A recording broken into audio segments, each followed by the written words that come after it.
Shayla. Hello. Welcome. Thank Finally. you. You're on my Yeah. podcast. It took a while. Yeah, because one of the reasons why was you were like, but when we hang out, you talk more than I do. So what would we talk about on your podcast? You might end up talking more, and that's okay. There'll be lots of giggling. Yeah, absolutely. But why we wanted to talk was because about travel, about adventures, travel, kind of like this travel mindset that you have. You're like the traveling friend I have. Like you are, how many countries have you seen, or how many, I don't know if that's I should have relevant. added that up before. Something like 30, mid 30s. I don't know. Sure. Yeah, and Yeah. you like also the way you travel, very unscripted. You go alone, and like you just, I don't know, it seems like there's no fear. And it's not like things don't go wrong, which we'll talk about, like one time Yeah. it went very wrong, but then also very right. Very But right. it became like you're like, yeah, which maybe that is what influenced you to like just be like, whatever, you know, even if it goes wrong, it ends up being my pivotal moment in my life that changes who I am. But yeah, tell me about BC. You went to BC for how long? That was a month on the dot. And yeah, it was amazing. And you went hiking. It was Went like hiking like nonstop. Yeah, I was like, oh my God, I can't stop. It was like stunning. So it was just like from hike to hike a little bit and the places in between. But yeah, it was mostly there for the nature. yeah, I saw like, yeah, you would post these like later grams of all these really Still going. I know. I was like, is she back or is she not? Yeah. And I'm like, when's Tofino? Because I wanted to see what you thought of it. But yeah, there'll be like beautiful pictures and then like this kind of story of like like, I don't know, what was it, the first night that you slept in a tent, or one of the first hikes you did, you were like, what happened? Freezing to death. Yeah, like going hypothermic. Yeah, so I was not prepared. It was 29 degrees in my hostel room in Whistler. So I was like not even thinking about the cold, even though I was obviously gaining elevation climbing up a mountain. Yeah. But I was like, how far can I climb really in that amount of time? Like there's no way it's gonna be like, and how different 0 is it? degrees. Yeah. It was so cold. Like and I like I think about 3 was my estimate, because it was like 8 degrees in Whistler and then I had the elevation. So yeah, it was absolutely freezing. Yeah, I had like the crappiest what do you call it, sleeping bag ever, and then putting biking shorts on my head to like make a hat. Yeah, you like put everything that you had like in my your backpack tarp on and my body. hammock on top of my sleeping bag. It was ridiculous. I was like, anything to stay up here. And I was like, I can't climb down. There's bears and cougars. It's like terrifying. But that taught me, like my brother, when I'm at my brother's right now, and he was like, you say everything like ends up being okay, but like that wasn't okay. I'm like, but now I'm prepared for the rest of my trip because I know this is insane. Like I need to become warm. So it's like everything, like I didn't die, and like I would have done something before I went totally hypothermic. Like I was literally like gonna invite people into my tent. Like I need body warmth. Yeah, that's what you were saying. You're like, you saw people walking by, you're like, I just need them to like huddle beside me / share a proper like last resort would be like inviting people in. Yeah, so I would have figured it out, and then now I've learned what not to do. And having like it's so funny that your brother too, like he knows that about you. He's like, you always say everything happens for a reason, but right. But what about the reason about this? And you're like, well, actually, it was fine because now I have the right equipment. Exactly. But that's the thing too, is like with hikers, like, so you met people on your trail, and like some people have it, like when you meet people who are experienced, who have done it before, they have their like the tools and they know what to bring, and they have, and like so you can learn from that wisdom. Yes. But like the first time you do it, and that wasn't my first time. I should have known better, but it wasn't. It's okay. Yeah. But I think it was like when I was, what was I don't know, 19 or 20, doing like Patagonia. I had a $10 sleeping bag. Like it was a piece of crap. And I would like do jumping jacks outside of my tent and go into my sleeping bag and do push-ups. And I was like, okay, now I'm good and I'm warm and I'm fine. So I was like, I'll be fine with my $20 sleeping bag. This is like an upgrade. So like I had experience, but I guess I'm not 20 anymore.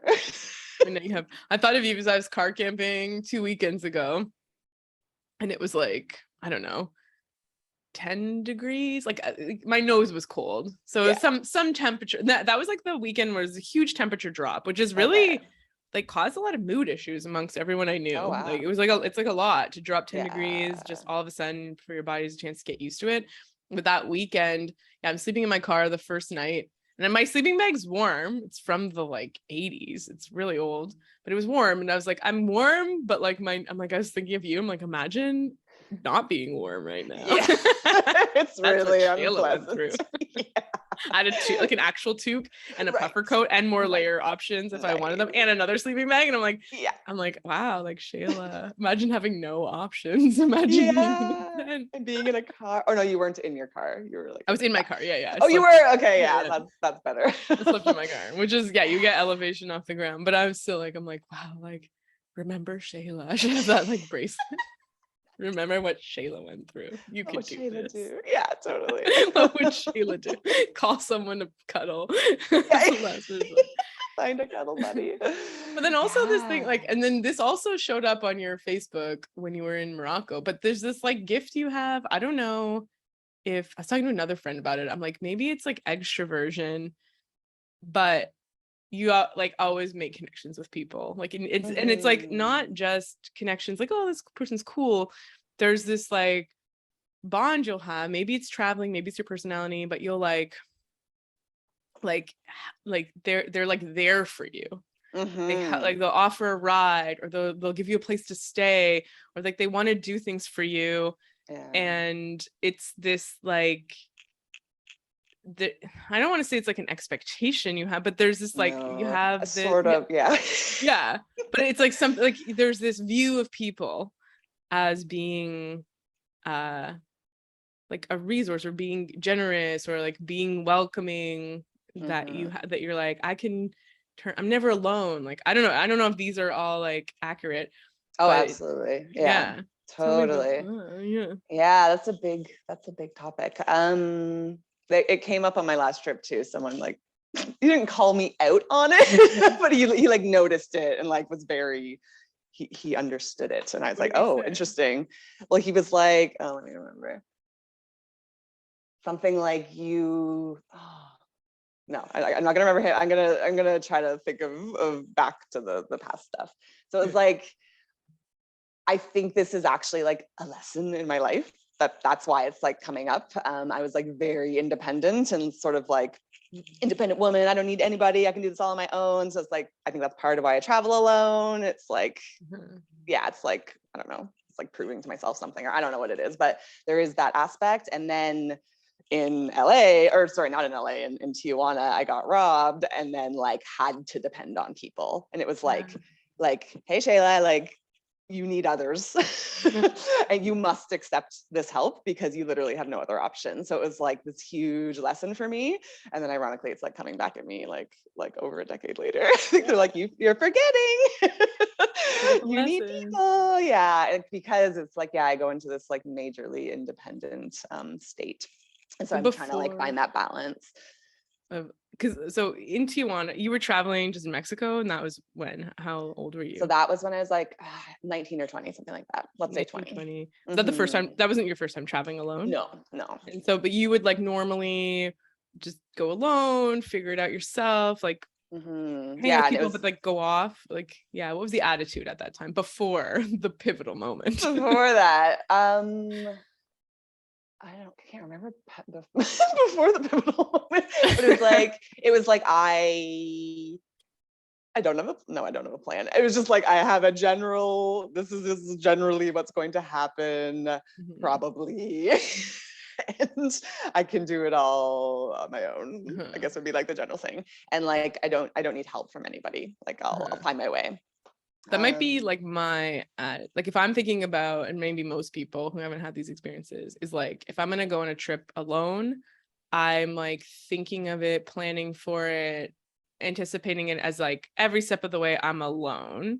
And anytime I meet people, it'll be kind of like, it might just add to it, like companionship or friends or laughter, but they're not gonna help me. Like they're not gonna be there. There's not gonna be anyone there for me other than like, you know, the like tourist industry or whatever it is, like the people who own the hostels or people who serve you food. But yeah, I would sort of like plan my trip with this attitude of like, I'll be by myself, like Mhm. this resignation to this idea, And I Mhm. don't think that's how you see things, but what Mm. happened? Yeah, I don't. So Yeah. this is a really long story. Strap in. I'm not going to It's a tell the good full story story. though, so I'll tell the shortened version. Leave out the like PG-13 parts. Totally. Yeah.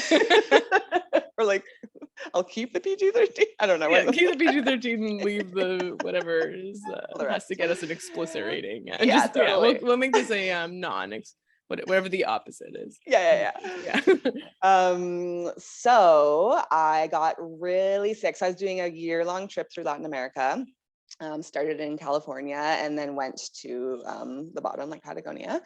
And 2 weeks in, so I started in California, got really sick, and because I was so cheap, I was like lying in a hostel in someplace in California, and I was like, I'm just paying so much to just lie there and be sick. I was like, I should at least pay this like in Mexico.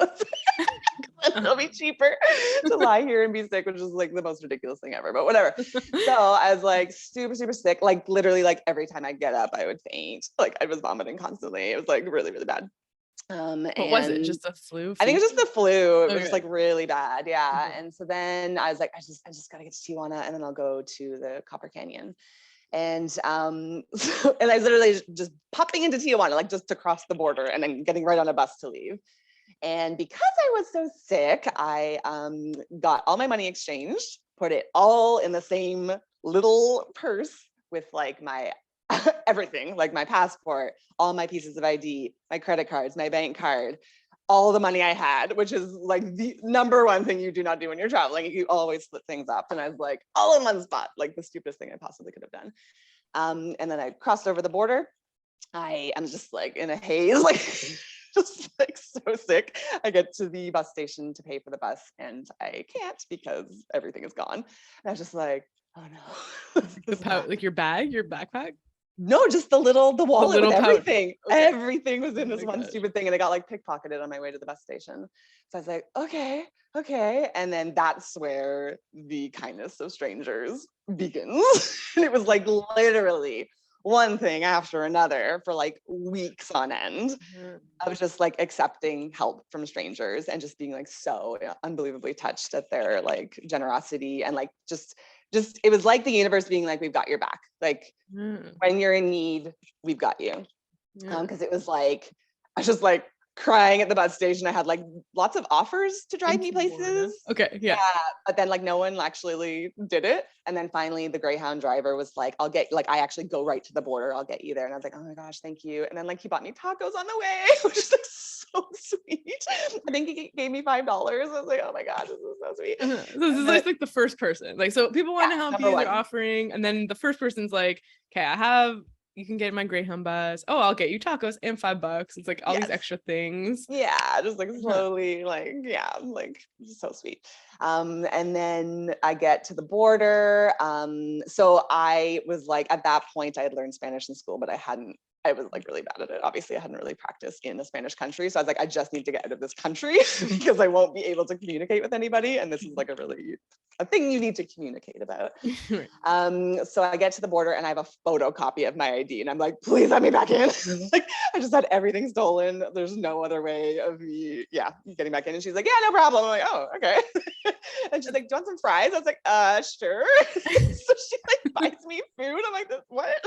The border patrol, like, and you're a Canadian citizen, so you're not American, you're not Mexican, you're crossing the Mexican-American border in San Diego. Yeah. I'm like, okay, that's beautiful. You get free fries from the border guard. She gives me fries. I'm not a naturopath at this point, but I probably would have taken them either way if I had nothing. And so then I like cross that. I call my mom from the payphone, like collect call to Canada. She puts me through to the consulate there. I'm like bawling my eyes out on the phone, obviously. And then someone leaves me a letter. And I think, I can't remember now, $5 or $10 in it. And they were like, I'm in San Diego for the night. Let me know if you need anything. This is just someone like saw you in the payphone and heard the story. They probably heard what I was saying. Yeah. But I was like, what? Like unbelievably touching. Like, who does that? And like, obviously doesn't want anything from me. They literally just like left a note and walked away. Like, I was like, what? So that was number 3. And then, so then from where I was, there is a train up to San Diego. Like I wasn't in San Diego proper. And I walk up to what looked like the conductor. Like I didn't actually know, but I was like, it looks like this man drives a train. let's see what's going on. And I was like, yeah. I was like, I can pay for this train. Like I have whatever it was, $10 to my name or something right now. Like, but would you mind if I just got on this train? It's like that's literally all I have, and like I need to like get there and figure my stuff out. He's like, I can't do that. Like, I'm not the one that collects the tickets, but like, here's $5. Please get on the train. It's just like, yeah. I get on the train. I'm like in tears, like just thinking about all this kindness. And then I like get to the San Diego proper. On the phone with the consulate, they hooked me up with a homeless shelter because like I have nothing. I have to stay in this homeless shelter for the night. I get there and there's no room. And I'm like, okay, cool. Can't even get into a homeless shelter. And I'm like, okay, like I'm like, what are the other options people have? Like, what do you do? And she's like, do you see that guy over there? I'm like, yeah. And she's like, that's the water boy, I think they called him. She's like, he gives out free water to all the homeless people in San Diego because within like I don't remember the numbers, within a 20-kilometer radius or something, there's no public water fountains. I was like, oh, that's really sweet. She's like, go ask him. He'll like hook you up. I'm like, okay. So I go up to this guy.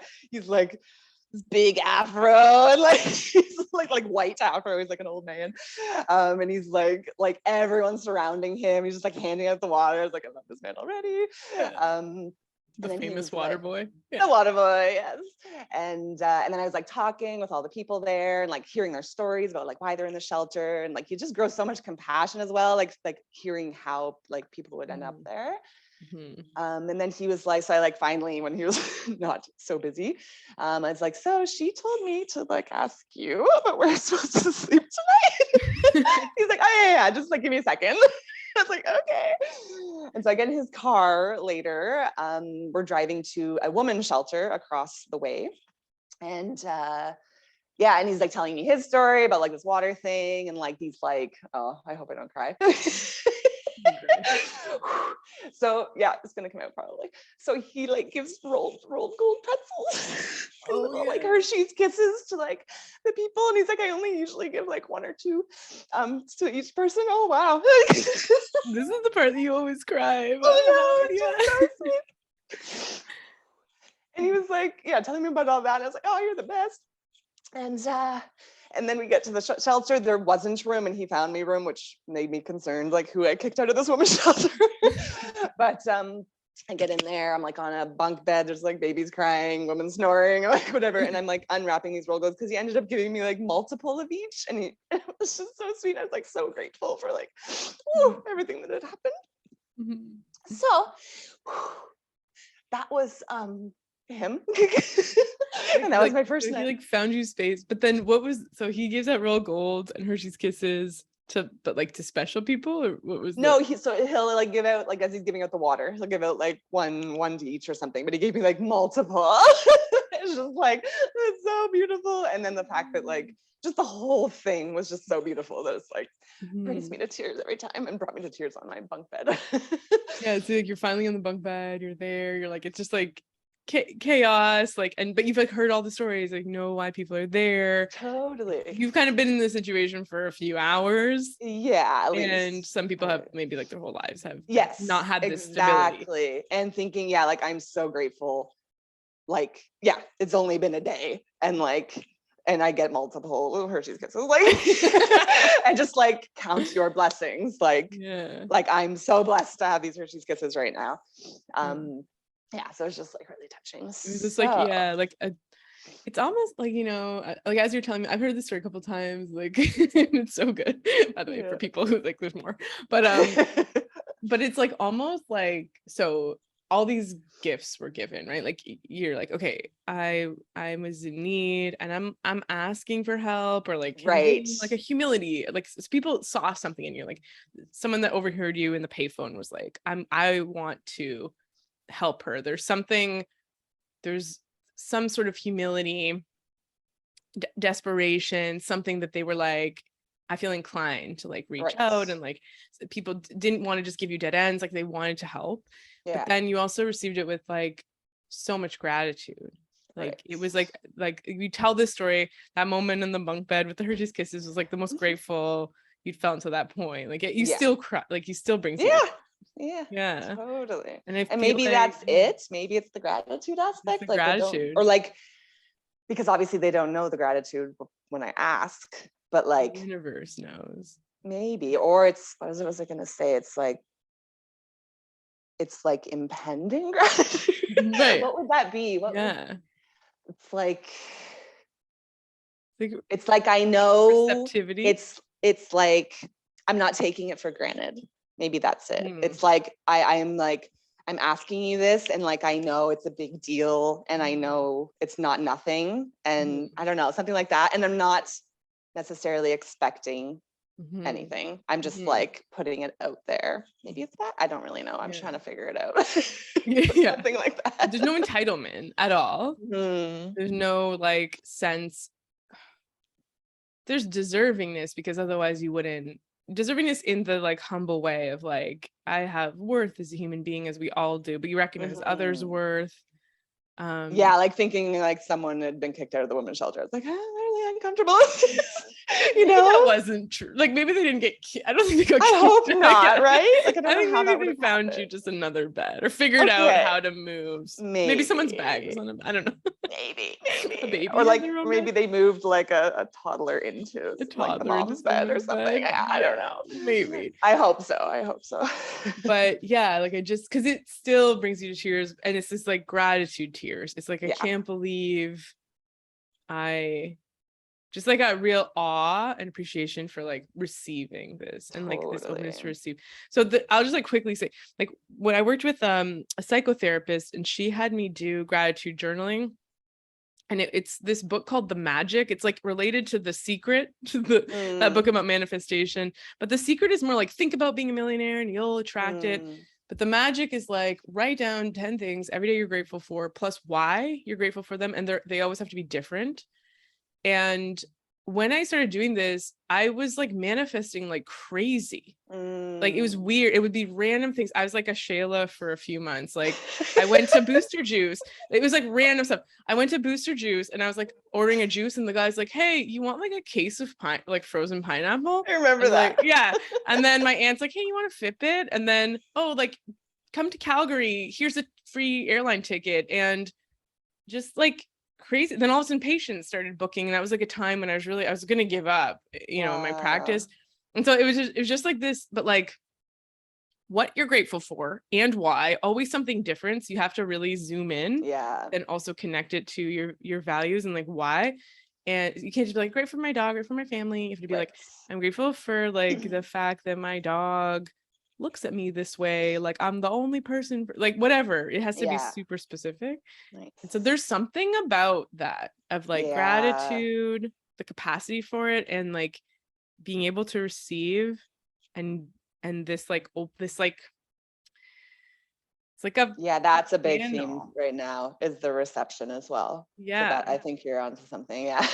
Sorry to receptive. And so it like comes both ways. Like you can be grateful first and then receive, or you can be like really grateful for what you receive. Because I can imagine someone being like, okay, like I have $5, but like just stressed about what comes next, or like, okay, I'm in this like shelter bed with Hershey's Kisses, like what am I gonna eat tomorrow, what am I gonna do, like to get into that projecting space into the future. Totally. But you're just like, here I am, I can't believe like I have all these Hershey's Kisses, like, and like maybe knowing, so like what you were talking about, that sort of like anxiety about the future, so it's like knowing everything will be okay, because that's like always really how I feel. Like, sure, I'm crying on the phone and I'm like, what am I gonna do? But I'm like, I know I'll find the answer. I'm just upset right now. That was a really and you're like emotional expression doesn't mean that I'm like I can just I'm releasing my emotion. That's part of it too. Exactly. just cry. Just gotta get this out of here.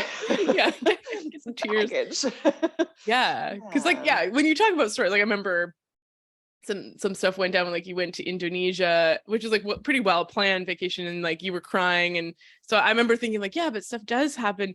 It's not like nothing ever happens to Shayla when she travels. Like stuff happens all the time, but it's like gonna be okay. It's like, you know, in surfing, when like one of the attitudes I see with people who are like who get really good is this like acceptance that you're going to wipe out. And like when it happens, almost enjoying it. Like Yes, it's kind of yes. part of it. It's like, you're going to wipe out, you're going to Totally. get rocked. Like it just be at the mercy of it. Like don't Absolutely. think you're going to surf and it's not going to happen. And like, Yeah. And like that's life. And that's the whole like, what is it? You can't stop the waves, but you can learn to surf. yeah, that's why it's always a surfing metaphor. Yeah. Yeah, exactly. In those ways you can learn to surf, but even if you know you're an expert in surfing, you're gonna like eat some shit. Yeah. Yeah. Totally. For sure. Always. Like otherwise you're not learning. Like you're not. Yeah. So that's And like this acceptance, right? It's like heading into experiences, like knowing that there's going to be pain, loss, suffering, but something makes it worth it. definitely. And when you reserve yourself to that, there's like, it's like a roller coaster. Like you strap in, you're like, on some level, I know I'll be okay, you know? Yeah. And in the end, no one, we all, this is like, here, now we're getting into as existential, but like pain, loss, suffering, and death are inevitable in this life. Right? We don't want to think about that. And I'm sure, you know, everyone listening, you're welcome. Now you're thinking about it. But like, what would it be like to just like head into life knowing that that's how things end up? And like, can you really experience the joys that much more? Because you know that everything is fleeting. And right. it's like an open-heartedness, I think, is also what you, yeah. Oh, Yeah. nice. Tell me more about that. So okay, so then you're on the bed, you have Hershey's On the Kisses. bed, Hershey's Kiss. Yeah, this is such a long story. Okay, but yeah, I'll try to make it quick. So next day I go into San Diego, and I'm going to the hostel I stayed at on my way in, because I figured they already had my ID. So like maybe I could stay there, because in the States, you need an ID every single place you stay at, which is why I couldn't stay anywhere else. Like one of the reasons. Another reason is that I had no money. But this way I was like, okay, like maybe like I could get my parents to send my money and blah, blah, blah, and I could stay there. But they wouldn't let me. They said that they needed to have the ID in their hand. So on my way to that hostel, I was walking and this girl popped out of her car and she had two different shoes on. And she's like, hey, which of these do you like more? And I was like, that one. And she's like, okay, cool. And then she put on her shoes and then she actually walked with me, and she was going to like a gospel brunch, which was fun. And she's like, yeah, oh, like what's happening? And I like told her everything that happened. She's like, whoa, okay. She's like, if you need anywhere to stay tonight, just like let me know. I was like, oh, thank you so much, but like I'm sure they'll let me stay like at the hostel. Like they already had my ID, like this should be fine.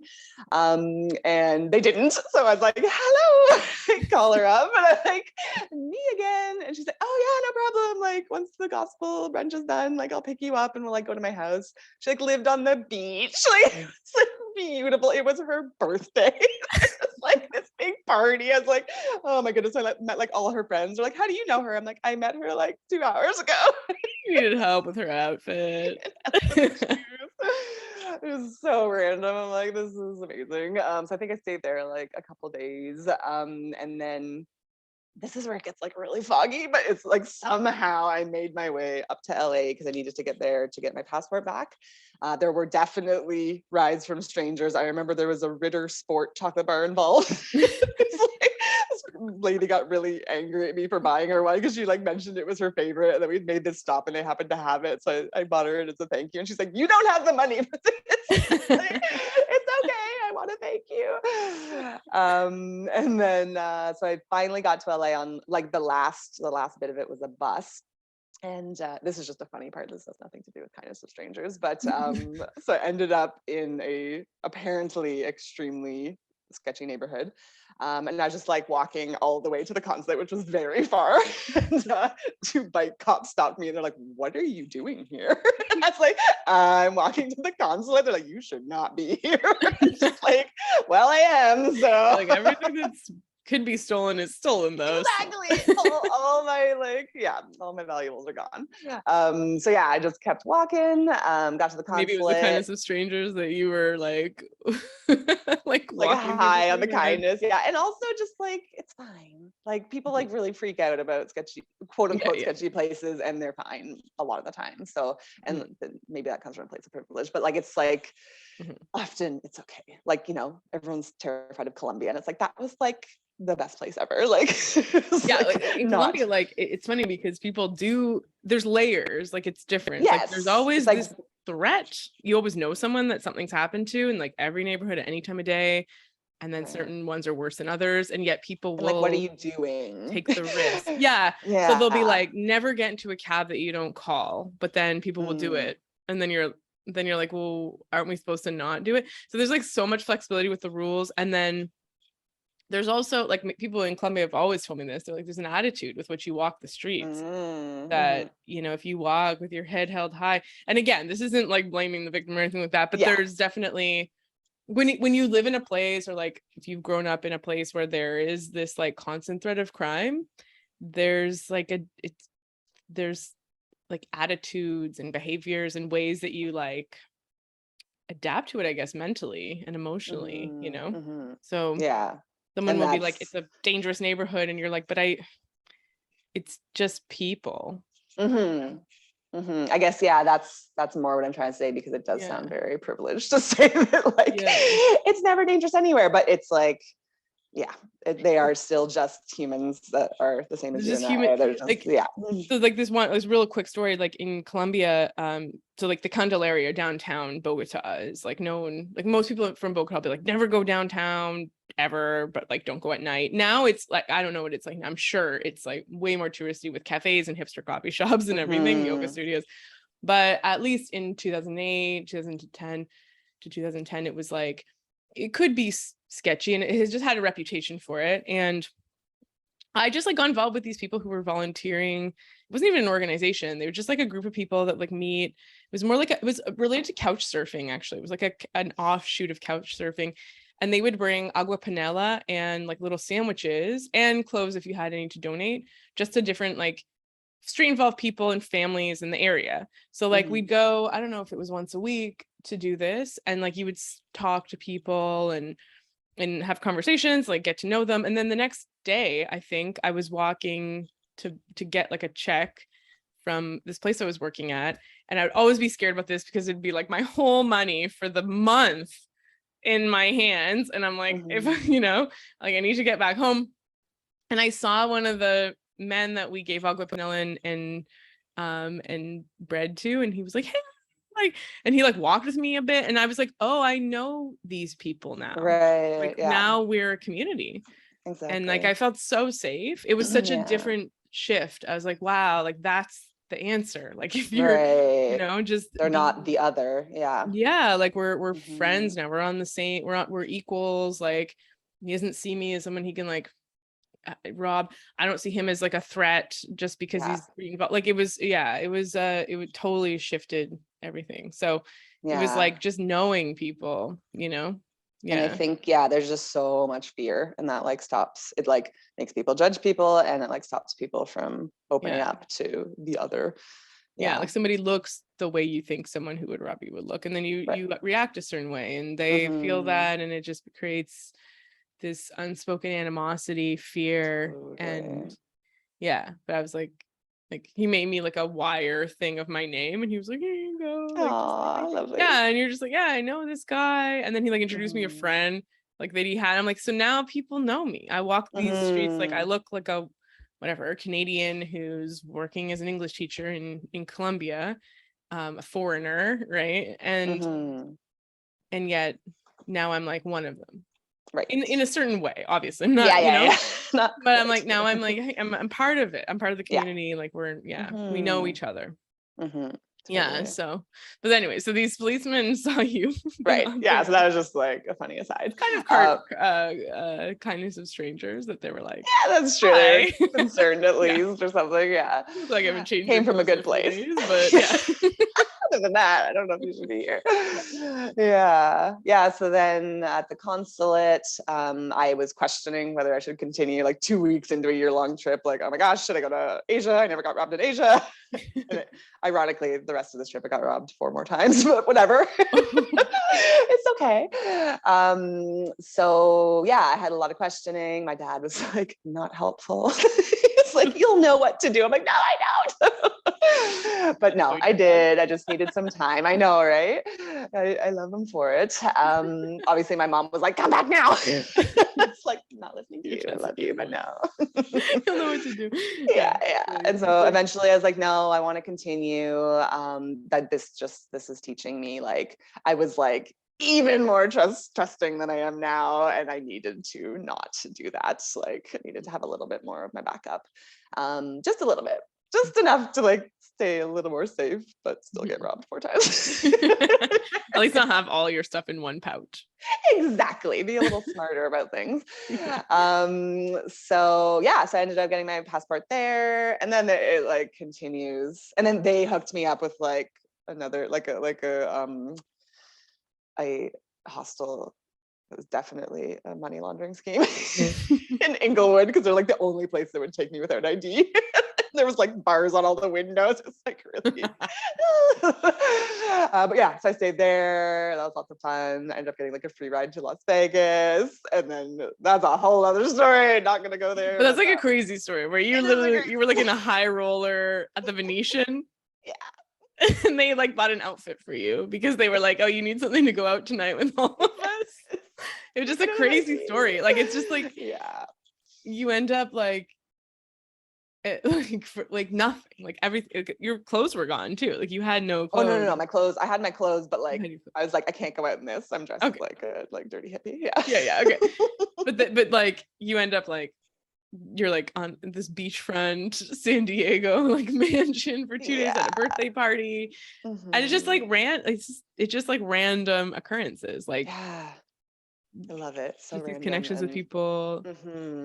And then the Vegas guy was like a Craigslist, was it? Yes. Or the one that drove me. Yeah. You met these people. Conversations. Yeah. I'm like, what? It's like when we travel, you can meet random people. And sometimes like when you're traveling, and that's a beautiful thing. You're like, I can't believe I'm here. Like, I'm with this person from this country, and this person from this country. We're all here in this car, and there's this like vulnerability there. But it's like, you still have like money and a Canadian passport, and like you can still just snap back to reality if you choose. Right. You know? Yeah. Like, so this is an interesting, like, what do you call it? Like surrender. Because it was just like, go with that flow. I don't have any autonomy. It's like I can't get anywhere unless it's almost free. Like I had money. My parents wired me my money, but it was like, you're paying something stupid like 20% on everything. So it was like, I need to keep my costs really low until I can get my card back. So it was just like, I don't want to do much because of that. So it's just like, like at this hostel, it was like free rides to Venice Beach every day. I'm like, okay, and then see where that goes. Just like, what can I do, and just see what happens. And so there's a lot of openness to just possibilities, and that's like, I think the general way that I travel is just like, see what happens. Just like on my recent trip, I don't know if you read about that, was the at the end of the ferry on the Sunshine Coast. Yeah, tell me about that. Yeah, so it was like, and that's why I said like about the expectations part. I'm like, I guess a part of me might expect something to happen, but like never would I expect what happens.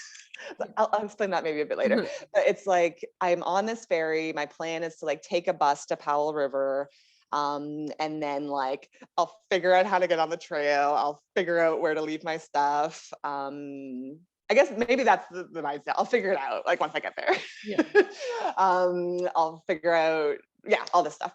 And so then at the end of the ferry ride, these two people approach me. So it's Natalie and Jordan. It's like a mother-son situation. And they're like, oh, are you doing the trail? And I was like, yeah. And they're like, do you need a ride? I'm like, sure. And so we like get in their car. They drive me all the way there.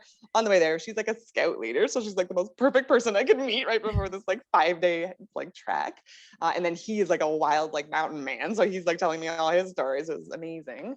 And then they're like, okay, like, where are you gonna leave your stuff? And I was like, I'm just gonna figure it out. Like, okay. And so we all start calling, and like no one will let me leave my stuff anywhere. Like the hotel doesn't have room, the aquatic center, like library, like none of these places would take my stuff. And I was like, wow, like thank goodness I like met these people. They're like helping me like do this. And then it's like I end up leaving it at like Natalie's mom's house. Like, you know, like what would I have done if I hadn't met them? Yeah. And then they're like, okay, so how are you gonna get to the trailhead? I was like, oh, I thought it was like pretty close. I was just gonna like walk. They're like, no, it's like super far. I'm like, oh, okay. And they're like, we have like a couple hours to kill. Like we can help you. I was like, oh my goodness. So they ended up like driving me there. Blah. It was just like they got me the map. It's like amazing. Like how did this happen? Yeah. What? And like never would I have expected all that to happen. And like a part of me is like guilty that I wasn't prepared, and now it's like it's put on them. So there's that aspect. But also like I met friends and like we had a good time, and like we're still talking. It's like great. Yeah. So like where was I going with that? Yeah, people so, like so they like, wanna, it's I don't think that they feel like, oh no, now we gotta help her because she's hopeless. It's like they it feels like from the way you tell the story and like the energy is like they're happy. It seems like that something way. They can do for you, and it's like a way to connect, and it's a way to feel good, and like you're the kind of person that in something about the attitude, again, it's like maybe this just ability to receive, like we love to help people who really receive it. You know? Maybe that's it. And that's been a huge theme in my life the past 6 months, is like getting back to receiving, because I started after the like 20-year-old trip and like slowly stopped receiving, and now it's like, okay, open up. I forgot about the lesson, open back up again. So maybe that's it, is like an open to receiving thing. Yeah. Like, oh yeah, we'll bring you to the trailhead. Yeah, we got some time. Like, yeah. It's like, what? Yeah. They're not like, it blows my mind. Yeah. Yeah. And like there would be a time in my life where I'd be like, no, I'll like figure it out. You know, like I would say no, because it's like, no, I feel bad. Like you're going out of your way for this. And I still felt the guilt, but just try to like, no, they want to help you. Yeah. So I think you might. Like, what happens if you just let people help versus, because why do we say no? Like we feel guilty. Yeah. You're like, okay, I could have planned this better. I feel guilty. Maybe they don't really want to help me. Maybe they're just offering. Right. So maybe we test and we'd be like, oh, no. Like, I don't want to seem entitled. But then if the person insists, and we really say no, what is that? Like, why do we do that? Is it because we don't feel deserving of it? Is it because we don't really trust that they, and then of course, like if someone keeps denying your help, you're not gonna help them because they're not receiving you, you know? And that's actually something that's reminding me, I like forget all the details of my lessons. So that was an aspect of the 20-year-old lesson, was like, people want to help you.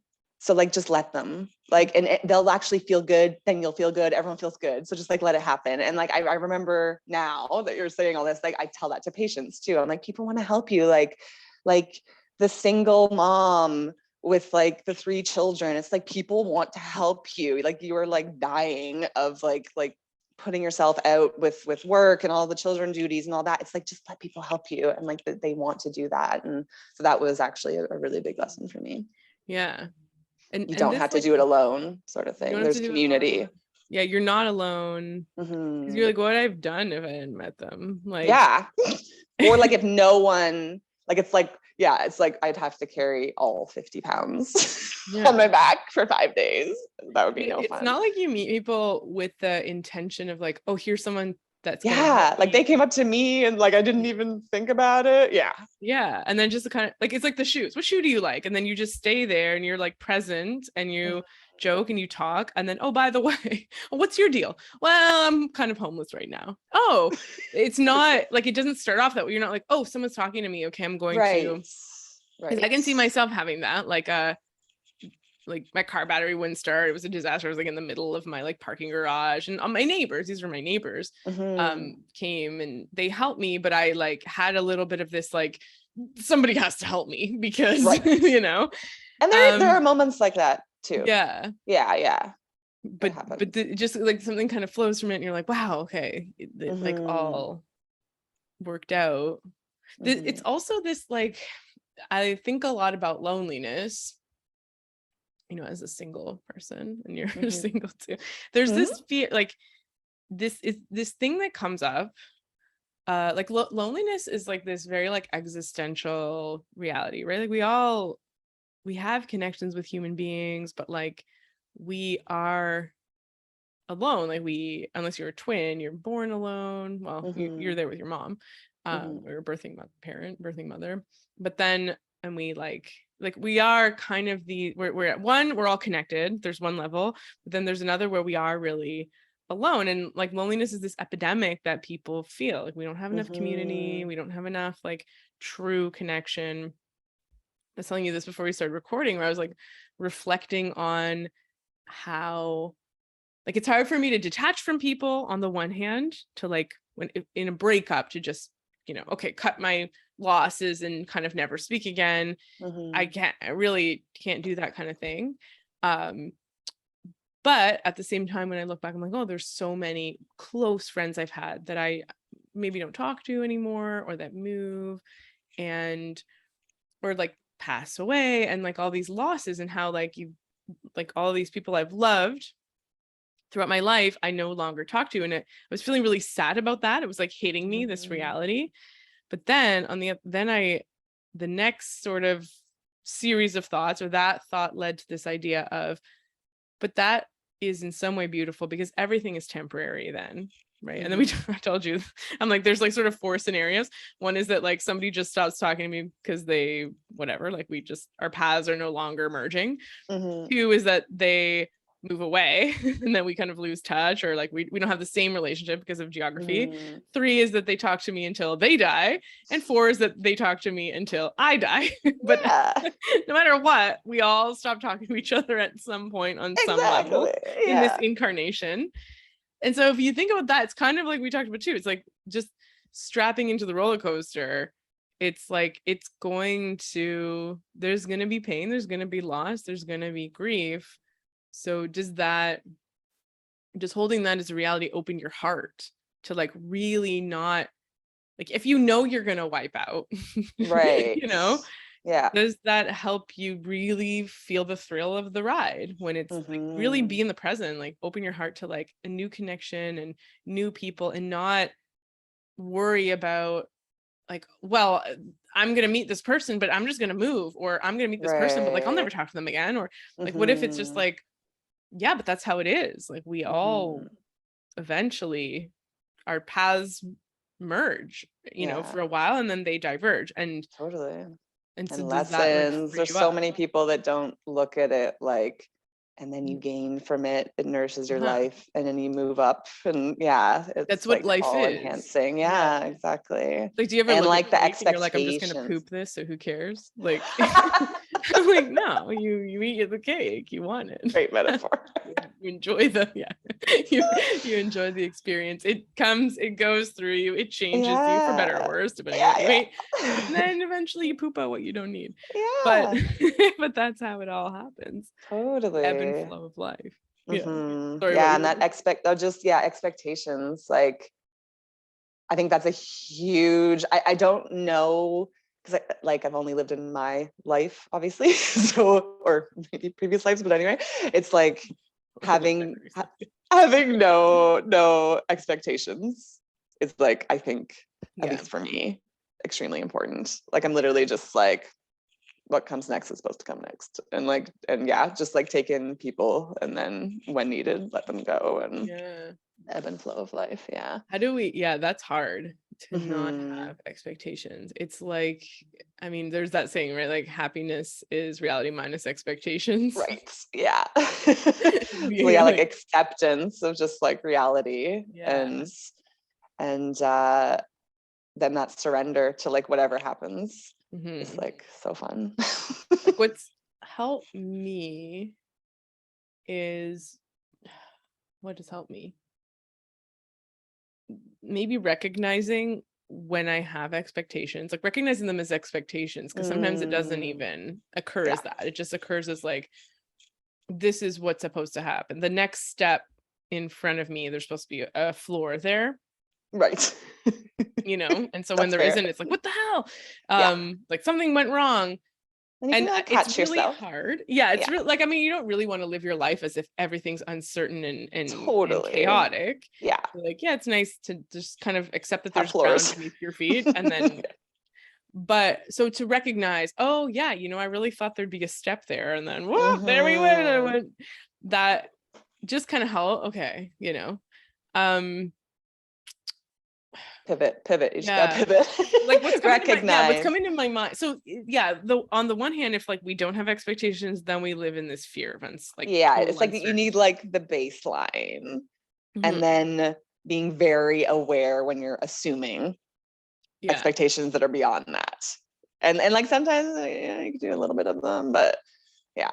Or maybe like there's trust though in something greater that like this is something I've been playing with, because I don't come from like a set religion, like I was raised Catholic.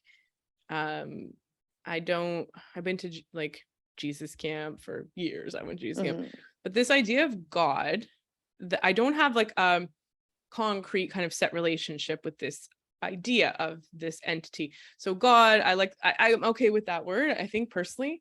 And some people will have God, right? Or higher self, universe, something higher than myself, like the Archangel Michael, Yemanjah, I kind of like Yemanjah too. Something that we can connect with that is like overarching, sees you, is your like soul connection, created you, is kind of like, you could have done that better, you kind of screwed up, but like, you're human, like that sort of loving mother energy, that has your back. Like, I think like where I am in my life right now, be really helpful to firm up and establish a relationship with that. Like really have this idea in my mind of what that feels like, have that there with me, a witness, being seen by this, which ultimately is us seeing ourselves, right? It's almost like that. It's like, okay, so yeah, random stuff can happen, bad things will happen for sure, but through it all, I'm taken care of. Like, almost like this attitude you have. So you're like, I don't really have expectations that it will go the way I want. I don't have control. Like I don't feel the need for this like control, but I am held somehow, Is that what you'd say your attitude is like? Yeah, really I think so. And like what always comes in for me with that is like when really terrible things happen that aren't okay. Like a child dying. It's always like, how do you explain that? And I can't. I don't know. But for the most part, then it's yes, that's how I feel. So yeah, I don't, that's like a beyond me answer, but for the vast majority of the time, that's how I try to live, is like I am held. Well, it's not like, I think in those situations you've witnessed like friends and loved ones go through that, and like you've felt the grief peripherally, but it wasn't your child. I mean, you've had losses though. Like one thing is like when we've gone through that, right? Then it's our story to like understand or to have a relationship with, right? So then that person can kind of tell you what that was like, what that meant to them years later, what's it still like to go through the grief. But then there's also like a lot of themes that is maybe best for like a spiritual teacher to connect to, like it's anything that like I could say about that would be just like meaningless platitude and would come off as super insensitive because I haven't lived it, Yeah. But there is this, like, I've been thinking about that a lot, right? Because there's some people in my life right now who are very old, and I look at them now with this lens of like, they're not likely going to be here for much longer, Mm-hmm. Mm-hmm. and and so what immediately comes to my mind is this like guilt of like, I need to like maximize my time with them. And then if I'm like frustrated or annoyed, like my dog, if I'm frustrated or annoyed with him, or I'm kind of dismissive of him, then there's this like feeling bad about it. And I would rather, I don't know, I don't really need that. I don't want that feeling bad thing. I just want to like I think that's where you could like drop into gratitude, right? So it's like not being annoyed, just being like, oh, I'm really grateful you're still here. And like, yeah, that's annoying, you're barking or whatever, but like, I'm still really grateful for you if I think about it. It's just like compassion, like you're barking. That's kind of what happens when you're a dog. And and like, you have a good life. Like it's like, I'm just grateful that you've been, to really, because that brings you immediately into the present, right? It's like, that's what we started talking about of, like, here I am with you now because I'm so grateful that you're here. Gratitude, it's powerful, It really is. But like, so you were saying like, you almost have this like preliminary gratitude. You're like, whatever I get, I'll be very grateful for. Right. Yeah, totally. And surprise me. I don't know what's happening. Just like, I want a present. What is it gonna be? That's kind of like, I keep thinking about that story. Like a lady gets out of her car and she just kind of like picks you. You seem like kind of like an open, outgoing person. She's like, which shoe? And she's kind of like charismatic and eccentric and stuff. And then you're like, that one. And so you kind of played this game. But it's almost like when you tell the story, you're almost like grateful for that interaction. And like if she left, you would have been like, that was cool. Totally. It's almost like through that, they're like, oh, this is a girl that like, she receives, or is that what it is? I don't know. It might be that. It's not like people would think that. It's not like that's what comes to mind, but it's a vibe. But we want to be received. Like we want to be seen. I think there's a quote, like, more than being loved, we want to be understood. So if somebody I'm understanding her shoe situation. I you get kind of receive her for what all she's about, and like appreciation. It's like, I don't know. Like imagine somebody who's just kind of like, I don't know, the right one. Like, ew, why are you talking to me? Like there could be a number of reactions. And that's the thing. Because I've heard people tell stories and stuff, and I'm like, what if you had just been open? You just need to be open. Open your heart. Maybe it's that. Did we already say that? Open-heartedness? Yeah. Something like that. It's an openness to like communication and whatever happens. We close our hearts because we're scared of being hurt, right? We don't handle it. And that's interesting you say that, because I'm like a lot of people are like, oh, my heart got broken, I could never love again. And I'm like, nah, bring it. Like I remember like way back, like over a decade ago, I had a partner for like 6 years, and I was like, I want to feel all the things. Like I want to like feel brokenhearted and then pass through it and like go better. We're always like ascending and like getting better. So it's like, this learning from things and feeling them and all the spectrum of like human emotion. And your heart doesn't break, your ego is what breaks, right? Okay.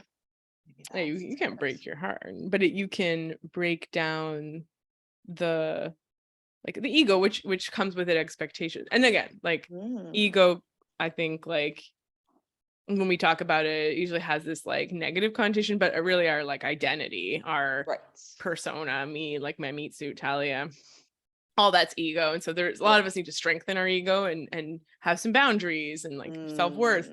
But when we are heartbroken, it rocks you. Like it changes your perception of relationships and who you are, and it brings up all your wounding from your childhood and your parents and your relational history and your relational identity, and everything gets like opened up. Like I've talked to patients about this, and we were like, it's like things are shattered and you're reassembling the pieces in a new way, but in the meantime you're super raw and vulnerable. But that's what's broken, is this kind of like perception of the world, how it all works, what your plans are, what your goals are, what you want in a relationship, what you would, the ideal relationship, what you're looking for. All of it changes and shatters, and or how your mom was with you, and then, but it's your heart is still very much intact, but all of it, your worldview like, I'm not saying that it's not crazy, like everything is being shattered and reassembled. But it's, yeah, as like an open person too, though, you're kind of like, I like that. Like, I want my worldview shifted. Yeah. Like, I want, I want to like, me. yeah, just Maybe put that's me in a whole new perspective. My shit up. Yeah. Yeah, it's like an exciting transformation. Yeah, like, wow, this is gonna be a wonderful adventure. That was like that Peter Pan movie where he's like, dying would be a wonderful adventure. But it reminds me, like, I don't know if you've ever heard this, Alan Watts, he's famous for this speech where he said that we are these like gods, we were all these gods, and we wanted an adventure. So we're like, where are we going to travel to? Oh, let's go to this place called Earth.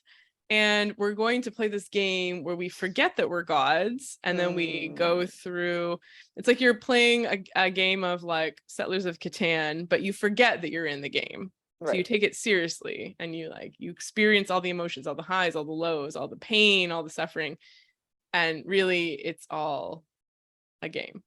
And that's like kind of this vibe that you carry where you're like, yeah, it's like, it's all a game in the end. Yeah. But I've got the gratitude card. I'm playing this round with the every round. Yeah. This is such an interesting dissection of my personality. But everyone knows that, like you said, like even your brother's like, well, what about that? He's like trying to poke holes in your theory. Or even the like, you don't remember what that guy said to you about your attitude.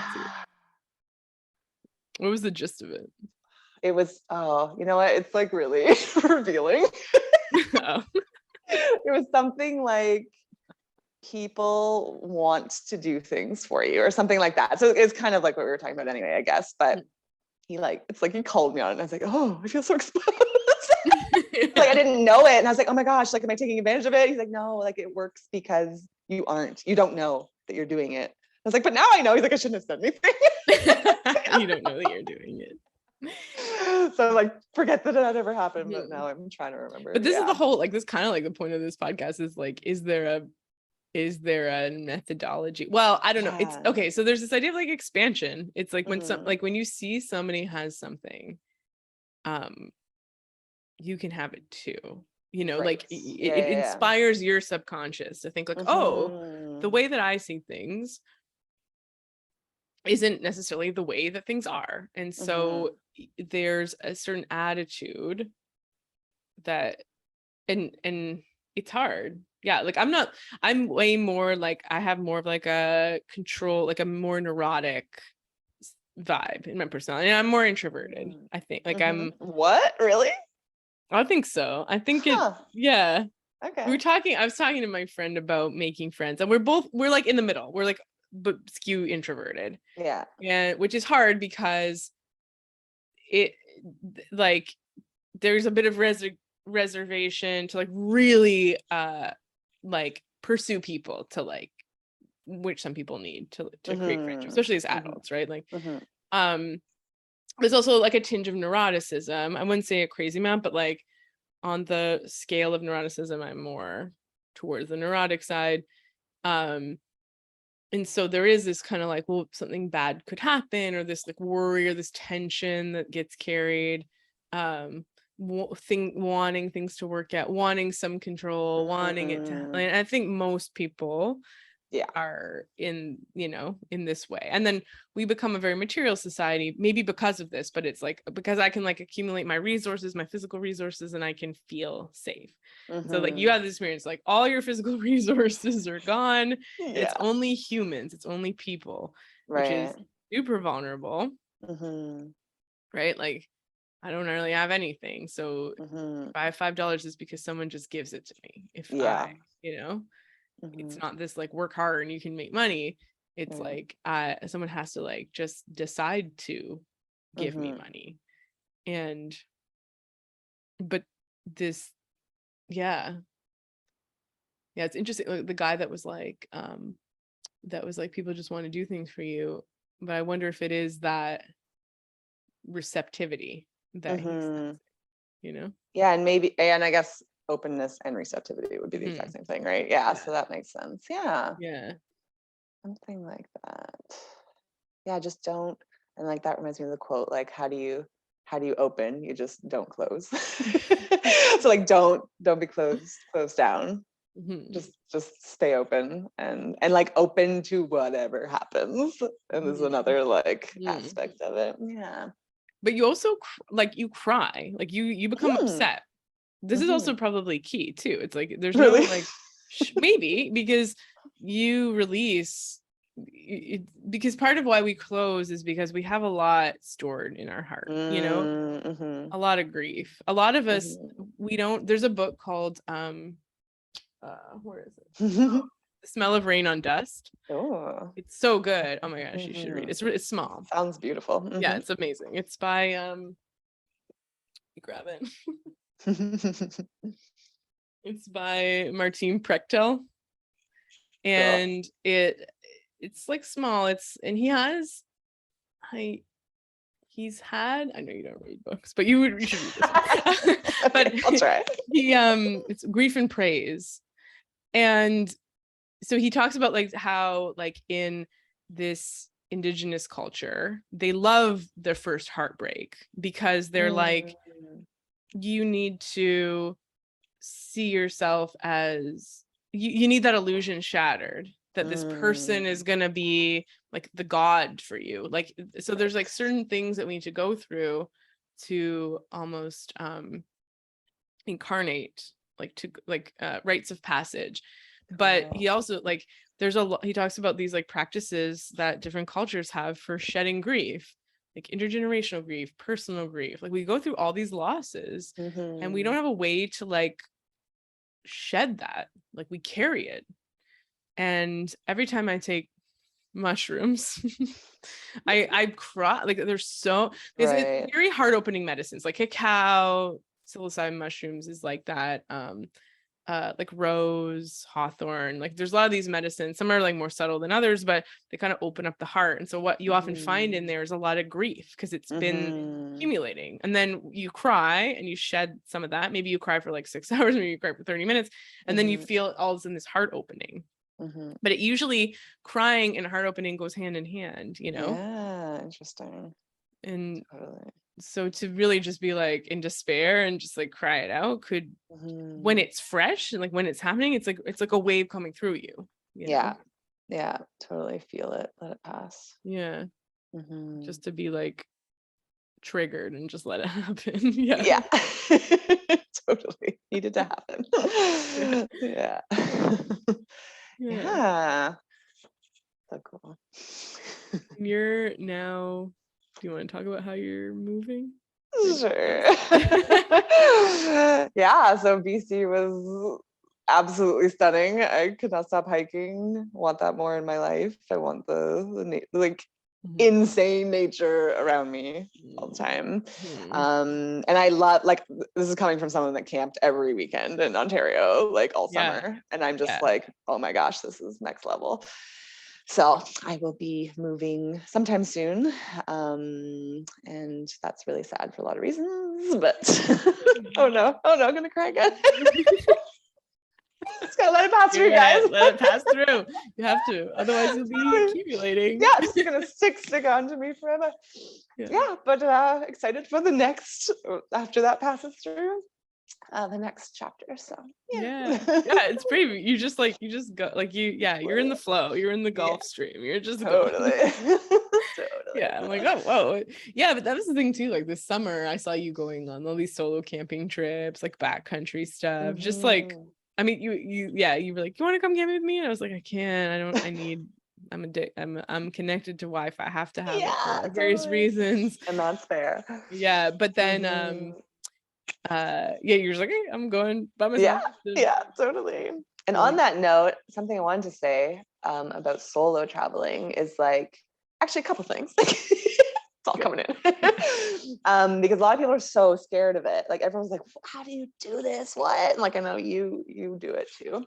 But like the reflection time that you get when you're alone, like I've only had like over those 30 plus countries, only a couple trips with others. But I notice the difference in like when I'm with someone, how I don't like process all the experiences. I'll just be like, okay, we're going to this, and like just keep going. Versus when you're alone, it's like I journal, I like write it out. How did I feel? Like what's everything that happened? Like how they laughed at my joke. Like every experience is like really processed, and that just makes everything. It's kind of like when you mindfully eat. It's like you're eating the same thing, you're eating the same experience, but like when you mindfully eat, you're like, oh my gosh, like I didn't realize it. All these flavors going on and these textures and all that because you're paying attention more. So it's like taking the same experience and actually making it like way more intense and meaningful. And then another part, what was I thinking? So there was, oh, you're like way more approachable. And that might be part of this whole people helping me thing as well. It's like you're like a solo person versus like a group. And also in a group, you'd have people helping you. And so it's like, yeah, like I met so many people. It was literally like I went on a solo trip and I was never alone. like other than like nighttime, you know? So like you're always going to meet like all these other humans, and like that massively expands your everything. And that's like such a huge benefit of going solo. So I just want people to like not be so fearful of it and like jump in and have all these like wild experiences. That's so good. There's like extra contemplation time. Also, you're not alone like in front of a computer or a phone. You're like there's a lot of like, I don't know, do you have this like a lot of like what now moments where you're like, what am I gonna do now? Or something's always like a little bit. Yeah, I always have this like very vague, like this is generally where I'm gonna go. And so there's always just like, it'll be like looking through the guidebook for like the next spot and be like, these are some ideas. See what happens. Yeah. And then you're just kind of like in yourself, like processing, thinking about things. A lot of us like don't like to be alone with our thoughts. Yeah, totally. That was for my did you attend a Vipassana? Have you ever done that? Oh yeah. Sorry, not actually Vipassana, but a very similar, like it was Tushita meditation. 10-day silent thing. Yeah. Exactly. Yeah. They just didn't have noble silence with the no eye contact thing. Oh, but then I did that later. I did a 4-day one with that later, but it wasn't Vipassana still. Vipassana was a little bit like intense, like the style is specific, but it like my mind was racing the first at least like 7 days, like first week. You would think it'd be like quick like birds and like quiet, but it was like so much stuff, which I wonder is maybe a result of not having time to process. Like all gets jumbled up, and then it's like we need to go through all the tapes that we recorded. You know, so there's a lot of input, constant input. And when you start to remove it, it's like it starts to come to the surface and like all these things, and like stuff gets processed from like years ago. But if you're like in the habit of carving out space to process, it may not be so assaulting. Like it's been processed. There's less tapes to go through.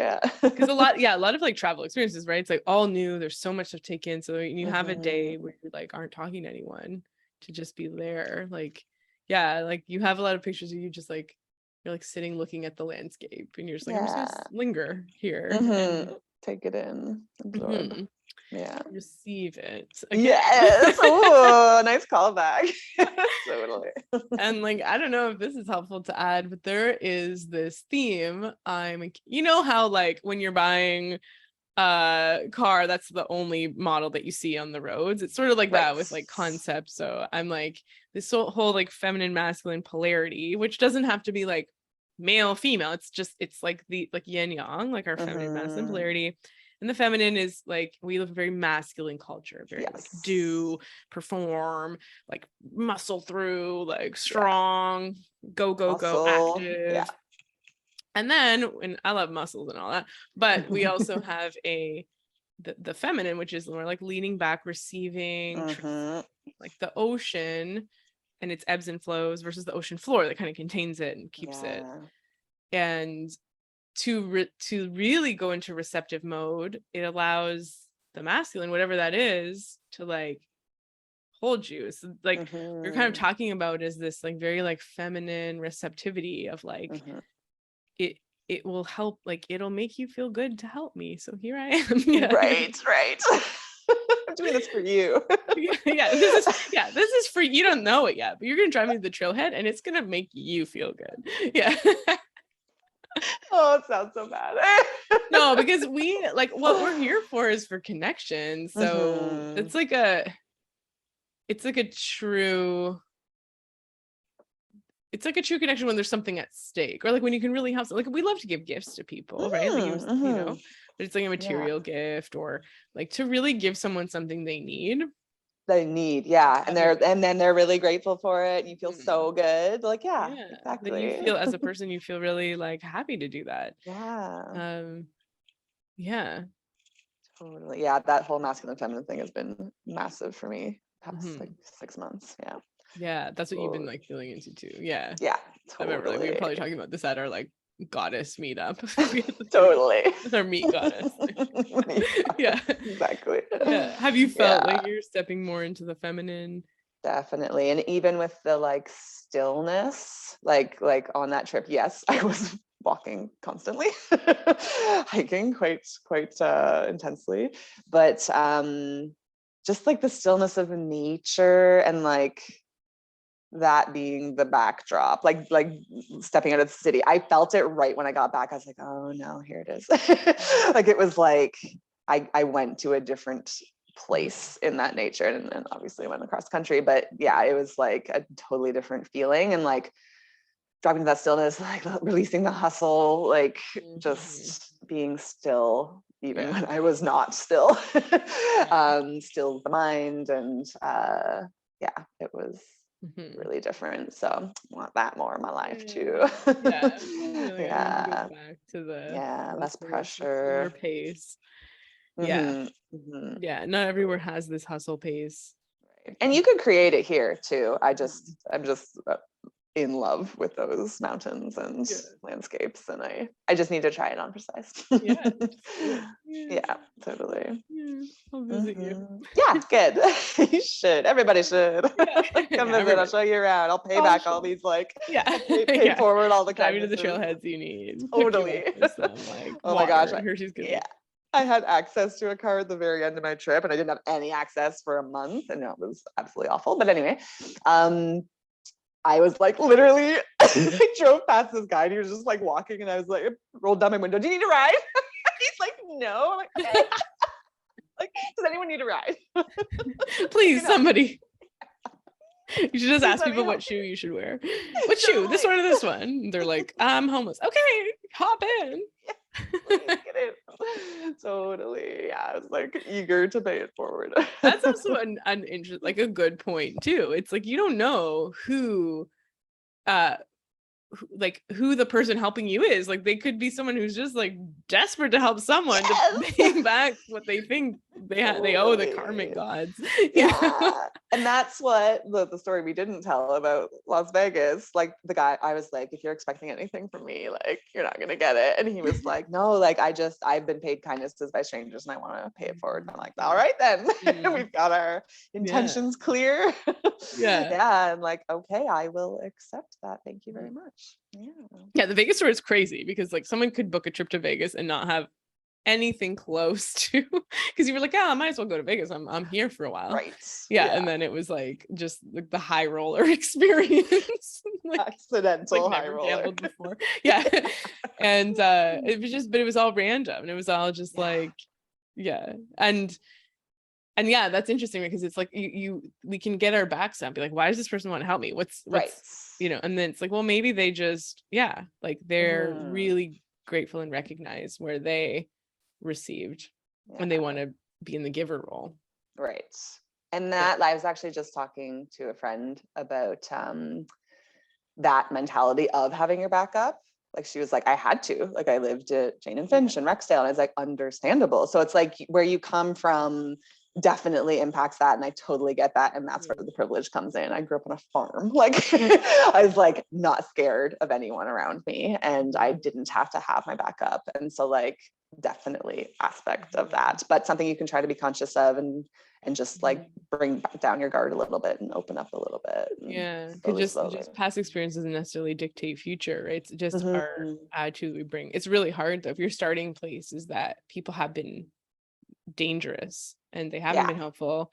Totally. And so the default, and this is I think really common with trauma, anxiety, patients that have anxiety, is like, and it's really hard. Like I'll sometimes talk to a patient and be like, yeah, your defaults, maybe since you even came into this world, has been one of like instability. Exactly. There's nothing to trust. Yeah. You know, and so to teach your nervous system something different, is maybe your life's journey, you know, like this is something that you can't just like a couple experiences are going to help this, like trauma work. It's like literally like teaching the nervous system it's safe, and in this lifetime that may never even be possible, like, you know, but it's so interesting to hear, like, you know, it can't, like, it's possible for like, it's sorry, I interrupted. No, well, yeah, like it's there's a, we are programmed, right? Like we're programmed by our experiences, our brain learns, and so it doesn't like, and this is the thing with trauma, it's your past, but it's also your present and your future. And so you can't change the past. You can really fully be in the present though, and then your future is your, I mean, this is not 100% true, but your future is like, we all kind of have the future's potential, right? So what you have in your future could be just as possible as somebody else's future who grew up like Jane and Finch and grew up from more trauma. Like they can benefit from the kindness of strangers. That can, if that though isn't part of your brain's programming, could you really receive it, right? Like if your default is like people are dangerous and someone wants to help you, do you see that through that lens? So this is like something about, can we can never totally take off our glasses, but even when you're talking about the heartbreak, right, that's part of it. It's like, I am like, everything is open. Those glasses are off. Everything is called into question. And now I've got to reassemble things in a different way that will benefit my future.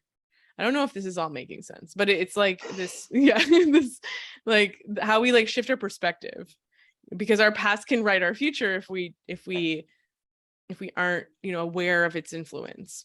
You know, if we let our past tell us like, this is what life is like, right?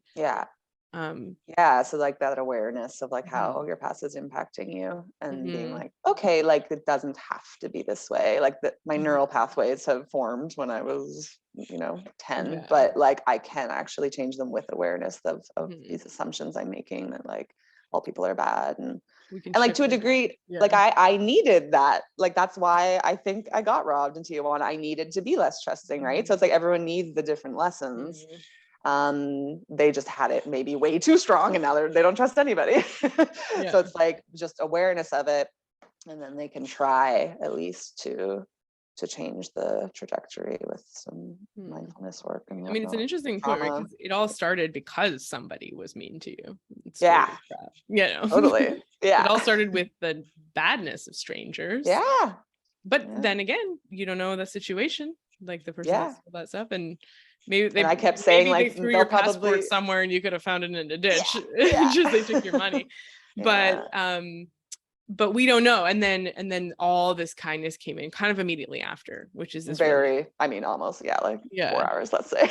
And so this focus on the person that stole it could have totally warped totally. And like holding it against them. I actually had all the compassion in the world for the person that stole it. Like they'll honestly probably spend it better than me. You know, like they probably have nothing and they're gonna make the most of that. So cool. And then I get this lesson, and it's always like, and like, again, back to like, not everything happens for a reason. Not everything is gonna be roses, but like it's it's all somewhat for a reason, or like most things. You can look back or and you can like create see, meaning find out the of it. lesson. Yes, create meaning, stuff like that. Like the logotherapy with Viktor Frankl, right? Like man's search of meaning. It's like, what can you the goal is to like find the meaning, maybe not right when it's happening, when you're in the grieving process, but like, how do you, what can you gain from this experience? Yeah, or like, what does it say about you or people around you? Yeah, and that's interesting. Like in the story, like there really isn't any attention to the person who robbed you. You're like, and then this happened, and then this, yeah, like it's not really part of it. But that's interesting how we shift our focus. So like, and this is maybe the gratitude practices, you know, maybe can help shift someone's mindset in this direction of like, just, you know, it like move it, because we have this negative bias in our brain, obviously, for survival. Like the people in our species who focus on like how that beautiful berry bush was poisonous are not going to eat it again, and they're not going to eat berries like it, and they're going to be more cautious and more neurotic, and like probably survive and pass their genes on. And then we have these genes, these like cautious genes, this negative bias in our brain. So we always have to kind of like override that, like work it against it to be happy, you know? So to like work that muscle, like, okay, let me just like have gratitude for deep gratitude, like for different things, for and why I'm grateful for them. Maybe that can help to shift it, and like really, because it's really receiving, you know, the small things, and then it allows space for like the big ones to come through, like the giant box of frozen pineapples, or the people that you meet on the trail that really fixed all your bad planning. Everything. Like, yeah. But even like the sleeping bag thing, right? It was like, yeah, I'll buy a new sleeping. I mean, it's not even like, oh, this is really like I needed to learn this. I mean, I guess, yeah, you need to learn that you didn't bring the good enough sleeping bag, but I mean, you could have just as easily have had the right sleeping bag and never felt cold. Right. But it's also like there isn't this focus on that experience. It's more of like an attitude of like curiosity and, oh, this is like, it was crazy that I dealt with this. And then you were like, I think the next thing I saw, you were like in a sporting or like outdoors store trying on new sleeping bags, and like people were like some kid crawled in with you or something. She wanted to. She was just like staring at me, making faces. Yeah. Like, an adventure. Like it's all an adventure. That night was rough, but like I didn't die. I can handle. Totally. And I bought a fleece liner, that's for sure. Yeah. Yeah, but I was gonna say before, and then I forgot, and then you just said it, but curiosity is huge, I think. So it's like being continued. It's on the theme of openness, I think. It's like being curious about what else could happen, who could I meet, and like this open curiosity, I think, is a very valuable trait when you're traveling and in life. Yeah. There's also, and that helps you connect with people. Yeah. Being curious about people.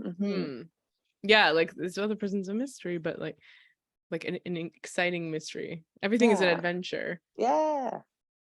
I was also like, so when bad stuff happens, I have this like, and maybe a lot of people have this, like a resourcefulness. It's like, well, I can quickly like solve the problem. I can figure out what to do. And when I had my most recent car troubles, I experienced this like overwhelm and like, I don't know what to do.